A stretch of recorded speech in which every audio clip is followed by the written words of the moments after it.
Again, on the same day, 21st of July, 2025, looking at section 4 in Liber Primus, being the first volume in the Red Book, entitled On the Service of the Soul.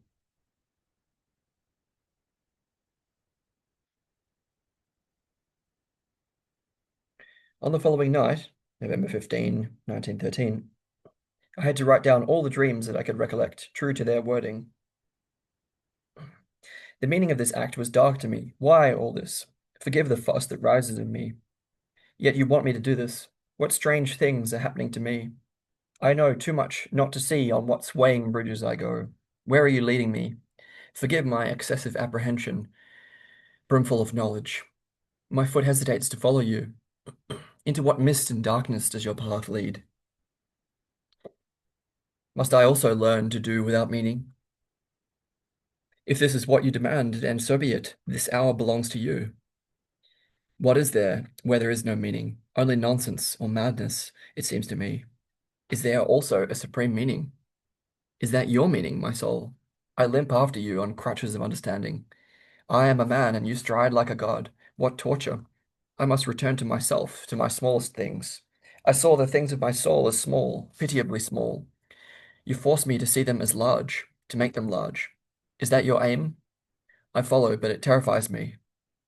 Hear my doubts, otherwise I cannot follow you, since your meaning is a supreme meaning, and your steps are the steps of a god. I understand. I must not think either. Should thought, too, no longer be?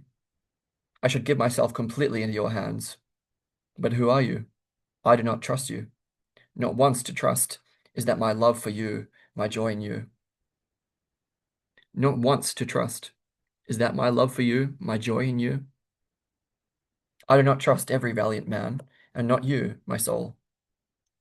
Do I not trust every valiant man, and not you, my soul? Your hand lies heavy on me, but I will, I will. Have I not sought to love men and trust them, and should I not do this with you? Forget my doubts. I know it is ignoble to doubt you. You know how difficult it is for me to set aside the beggar's pride I take in my own thought. I forgot that you are also one of my friends, and have the first right to my trust. Should what I give them not belong to you? I recognize my injustice. It seems to me that I despised you. My joy at finding you again was not genuine. I also recognize that the scornful laughter in me was right. I must learn to love you. Here someone stands beside me and whispers terrible things into my ear. You write to be printed and circulated among people. You want to cause a stir through the unusual. Nietzsche did this better than you. You're imitating St. Augustine.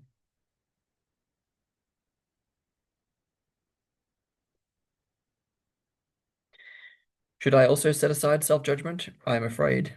Then the soul spoke to me and said, This fear testifies against me. It's true, it testifies against you. It kills the holy trust between you and me.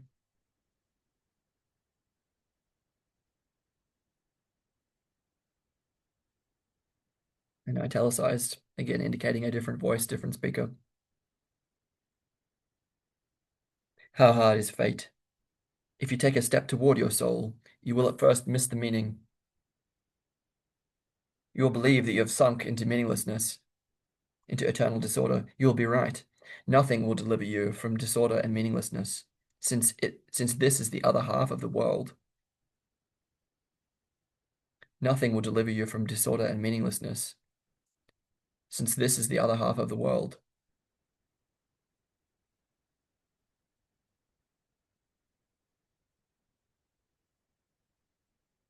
Your God is a child, so long as you are not childlike.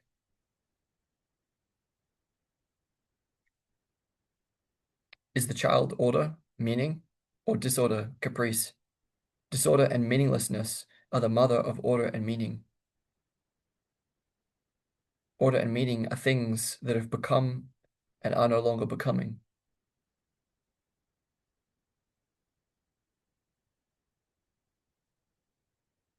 You open the gates of the soul to let the dark flood of chaos flow into your order and meaning.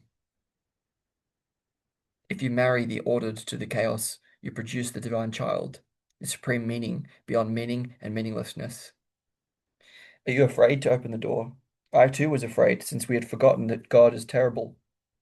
Christ taught God is love, but you should know that love is also terrible. I spoke to a loving soul, and as I drew nearer to her, I was overcome by horror, and I heaped up a wall of doubt, and did not anticipate that I thus wanted to protect myself from my fearful soul. You dread the depths. It should horrify you, since the way of what is to come leads through it. You must endure the temptation of fear and doubt, and at the same time acknowledge to the bone that your fear is justified and your doubt is reasonable. How otherwise could it be a true temptation and a true overcoming? Christ totally overcomes the temptation of the devil, but not the temptation of God to good and reason.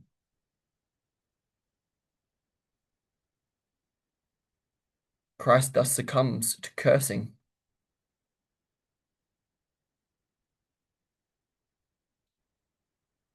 That reference is importantly, just in passing, to Matthew 21:18-20, which says, Now in the morning as he returned into the city, he hungered, and when he saw a fig tree in the way he came to it, had found nothing thereon, but leaves only, and said unto it, Let no fruit grow on thee henceforward forever. And presently the fig tree withered away. And when the disciples saw it, they marveled, saying, How soon is the fig tree withered away?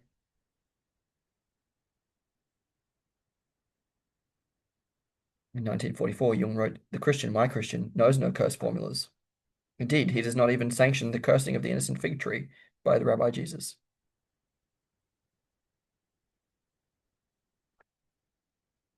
That's under Why I Have Not Adopted the Catholic Truth in Collected Works 18.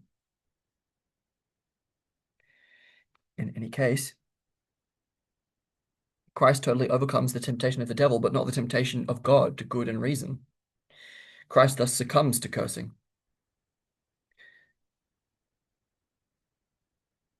You still have to learn this to succumb to no temptation, but to do everything of your own will. Then you will be free and beyond Christianity. I've had to recognize that I must submit to what I fear. Yes, even more, that I must even love what horrifies me. We must learn such from that saint who was disgusted by the plague infections. She drank the pus of plague boils and became aware that it smelled like roses. The acts of the saint were not in vain. They may serve for your redemption. In everything regarding your salvation and the attainment of mercy, you are dependent on your soul. Thus, no sacrifice can be too great for you. If your virtues hinder you from salvation, discard them, since they have become evil to you. The slave to virtue finds the way as little as the slave to vices.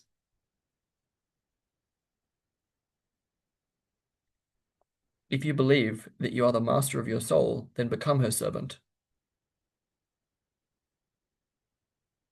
If you are her servant, make yourself her master. Since she needs to be ruled, these should be your first steps. Not italicized. During 6 further nights, during 6 further nights, the spirit of the depths was silent in me, since I swayed between fear, defiance, and nausea, and was wholly the prey of my passion. I could not and did not want to listen to the depths, but on the 7th night, the spirit of the depths spoke to me. Look into your depths, pray to your depths, waken the dead, says a voice.